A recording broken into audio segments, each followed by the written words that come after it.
The bold and the beautiful, warpath the storm had passed, or so everyone thought. But Luna was just getting started. In the quiet aftermath of a chain of violent incidents that left the Forrester family reeling and the hospital wing stretched to its limit, Luna stood still for a moment. Not in remorse, not in fear, but in satisfaction. Her plan, down to the last detail, had rolled out with surgical precision. Every piece on the board moved exactly as she had intended. And she wasn't done. Lee Finnegan stared at the surgical monitor in the trauma bay, her hands stained with blood, sweat trickling down her brow, not from the operation, but from the name on the chart. Katie Logan. Unconscious. Head trauma. Comatose. And the cause? Luna. A sudden, unprovoked attack that came without warning. No apparent motive. No immediate logic. And yet, it made perfect sense if you stepped far enough back. It wasn't random. None of it was. And now Sheila Carter stood across from Lee, a cold and unmistakable tension vibrating in the narrow corridor between the trauma room and the prep bay. "She's yours," Sheila hissed, eyes narrowed like a snake ready to strike. "Your niece. Your blood. Don't play innocent." "She's not mine," Lee fired back, barely able to suppress the fury behind her clipped voice. "Not when she's been mirroring you." The two women, so different in manner, but equally dangerous in their own right, locked eyes over Katie's unconscious body, framed by the sterile glow of surgical lights. What no one could agree on was simple. Who was truly pulling Luna's strings? Sheila believed it had to be Lee. Who else had access, proximity, and motive? Who else had the calculated mind to manipulate Luna from within, to slip her through surveillance gaps and target key players? But Lee had her own suspicions. Sheila had always operated from the shadows, planting seeds, infecting people with chaos. What if this was just another of her long games, letting Luna spiral while pretending to clean up the mess? There was a reason Luna always seemed one step ahead of everyone. Someone was funding her, someone was protecting her. Someone was laying tracks just ahead of her feet, covering her every move. And the proof had just landed on Chief Baker's desk. Financial records, offshore transactions, chartered flights under aliases that didn't trace back to Luna, but to a blind trust based in the Cayman Islands. The signature on the power of attorney document was redacted, but forensic analysts were already digging in. Who had the money and the motive? That question haunted both Lee and Sheila, especially now that Luna's actions were no longer strategic, but personal. Katie had been working on something. Something involving hospital inventory discrepancies, unauthorized access logs. At first it seemed like routine internal audits.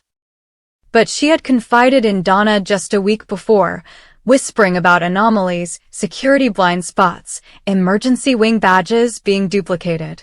Katie was digging, and someone silenced her. Now she lay still, fighting for her life. Luna didn't flee the scene. She left. Calmly. Walking right out of University Hospital like a guest leaving a dinner party. Security footage caught her at the East Wing exit, not even flinching at the panic behind her. That calm unnerved everyone more than the violence. Steffi was the first to demand answers. Finn had no answers to give. He and Luna had barely spoken since the incident at the Cliff House weeks ago, when she cornered him, demanding he stop defending his mother, Lee. There had been something in her eyes then, a storm behind calm seas. It was only now that he realized he'd been looking at a mask. Brooke rushed to the hospital the second she heard about Katie, distraught but suspicious. Luna had been spiraling for weeks, she said. There had been signs. Erratic behavior, veiled threats, subtle manipulations cloaked as concern. And now the mask had slipped. Meanwhile, inside the OR, Katie's vitals flickered. The surgery was critical, but Lee couldn't stop thinking. Not about Katie. About Luna.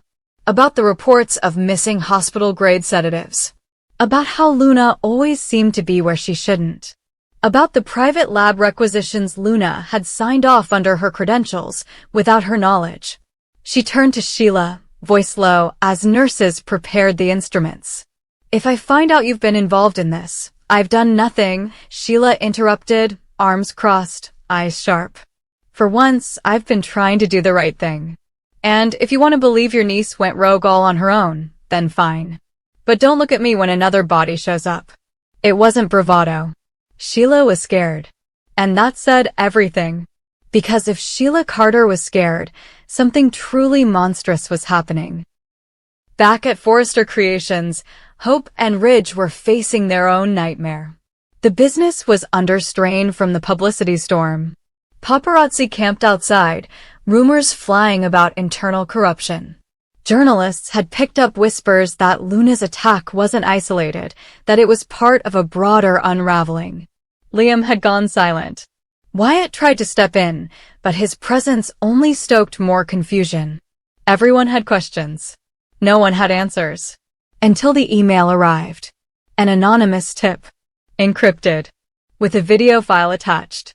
It showed Luna, weeks earlier, sitting in what appeared to be a private suite at a high-rise downtown. She was on the phone. Calm. Controlled. "You'll get the rest once it's done," she said. "But I need you to clear Katie from the wing by Monday. She's been asking questions." The voice on the other end was distorted. But the file metadata showed the video was real, time-stamped, location tagged to a penthouse owned by an LLC connected, once again, to the same Cayman Trust. Someone was orchestrating this. Luna wasn't alone. Lee and Sheila were dragged into an emergency board meeting at the hospital. The trustees demanded action. An internal task force was formed. And still, Luna stayed silent. Not missing. Not hiding. But watching. She was seen at Il Giardino 2 nights later. Dressed in black, sipping wine like nothing had happened. Bill Spencer had the gall to confront her. He demanded to know what she had done to Katie. Luna simply smiled, leaned in, and said, "You never really understood Katie." "But I did." That smile shook Bill more than any threat ever had. He wasn't the only one. Across town, Thomas Forrester began to dig. He'd once been on the edge himself, lost to obsession and manipulation. He recognized the signs. The precision in Luna's chaos. She wasn't acting out. She was executing something. And he was going to find out what. Because the deeper he went, the more connections he uncovered. Luna had been reaching out to someone named Aria, a therapist formerly connected to a controversial memory reconstruction program. The same program Sheila once tried to use during her time institutionalized in Chicago. And then came the file. Medical records, once sealed. Luna had undergone treatment 5 years ago. Dissociative trauma therapy. Under a different name. Camille. Suddenly it all made a sick kind of sense. The Luna the Forresters knew, kind, reserved, gentle, wasn't a facade. She was a fragment. A part of something splintered. And now another part, Camille, was in control. Split personalities. Manipulated. Weaponized. The question now wasn't just who's behind her, but how many versions of Luna are left? Katie remained unconscious. Ridge brought insecurity. Brooke wept. And Lee, for all her strength, felt the ground slipping beneath her feet. Because she wasn't sure anymore if Luna had ever been just a niece. Or a time bomb someone had planted years ago. And then came the call. A second victim. Donna Logan. Found unconscious in her hotel room. No sign of forced entry. A vial beside her bed. Police weren't sure if it was an overdose or a warning. At that moment, Sheila and Lee stood side by side again. This time, not accusing, but understanding. Something bigger was moving through all of them. And it wore Luna's face. But it wasn't Luna anymore. And whatever was coming next, it was already too late to stop it. The bold and the beautiful, Warpath Fan 2, ***, the silence in the hospital wing, was heavier than the machines keeping Katie alive. Donna Logan's admission had sent fresh panic through the already crumbling Forrester world. 2 Logan sisters attacked within days.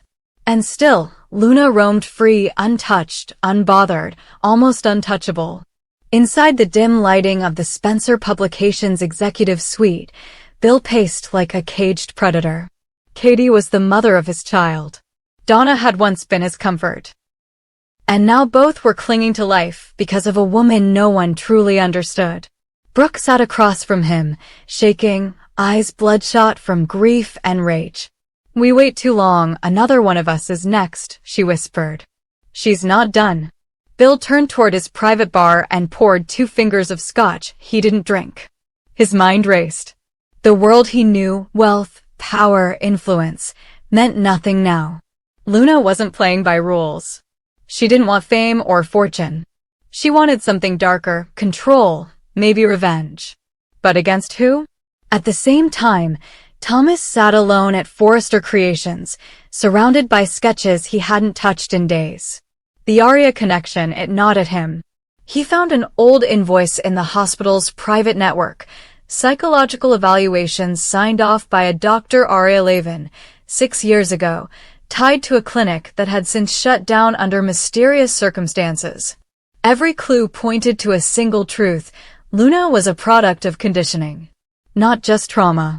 Purposeful manipulation. And someone had been grooming her from the shadows, splitting her, programming her, preparing her for this. Elsewhere, in a shuttered beach house off Malibu coast, Luna, no longer quite Luna, stood in front of a mirror, brushing her hair with eerie serenity.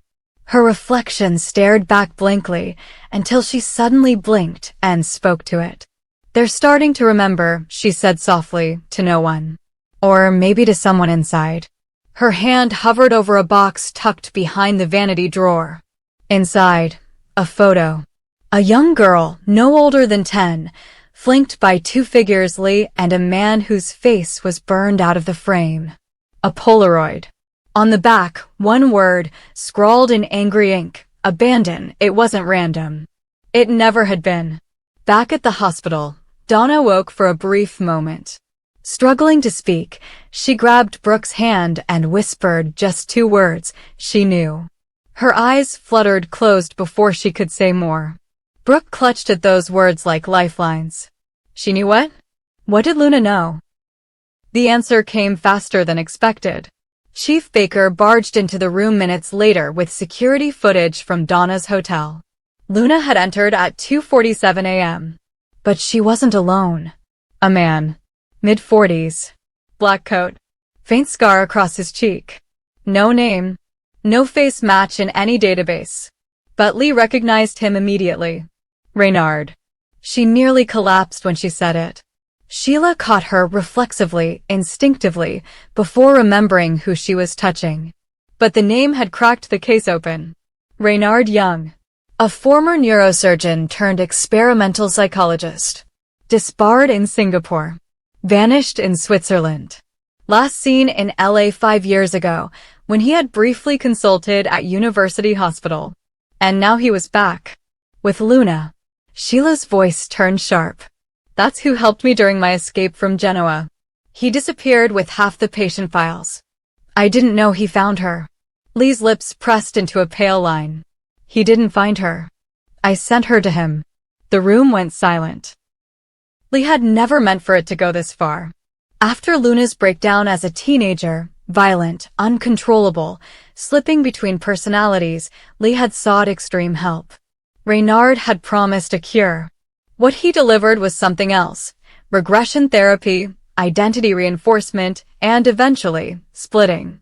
He said he could isolate the rage, Lee whispered. Keep her real self intact. "I didn't know, you never do," Sheila snapped. But now someone else is paying the price. Meanwhile, at Forrester, Hope and Steffi had set aside their feud to focus on one thing: Luna's next move. Hope uncovered a pattern in the attacks, not just personal, but symbolic. Katie, the investigator. Donna, the heart. The next would be the strategist. Ridge. Back at the house, Ridge was poring over campaign materials, unaware of the quiet footsteps behind him. A whisper in the hall. A shadow near the window. But Luna didn't strike. She watched. Because this time, her plan wasn't to kill. It was to destroy from within. She sent Ridge a package the next morning. Inside, a Forrester Originals design sketchbook, one of his own, long thought lost. But it was smeared with red paint. A warning. And tucked inside, a single photo, Thomas holding Douglas as a baby. On the back, he knows everything. Thomas got the message too. He met Ridge that night and laid it all out. Reynard, the memory implants, the personality fragmentation. That Luna wasn't fully Luna anymore. That Camille, her alter, was now dominant. And that Camille had been conditioned to see the Forresters as destroyers of her family. You wanted to be her mentor, Thomas said. But someone taught her you were the enemy. Ridge slammed his fist onto the table. Who would do this to a child? The answer, again, came faster than expected. Because just as they spoke, another file hit Thomas's inbox. This time, a video from an anonymous source. Luna, alone in a warehouse. Reading aloud from a document. The Forresters took everything from us. He stole the name. She let him. And they buried the truth. Then, Reynard's voice. Let the fracture take hold. And then, let Camille rise. It wasn't just manipulation. It was weaponization. The Forresters hadn't just been targeted. They were being dismantled. Person by person. Memory by memory. And Luna, or Camille, or whatever version stood behind that smile now, was just the beginning. At the hospital, Katie's conditions suddenly shifted. Her brain scans lit up. She was waking. Slowly, painfully. But as her eyes fluttered open, she squeezed Lee's hand.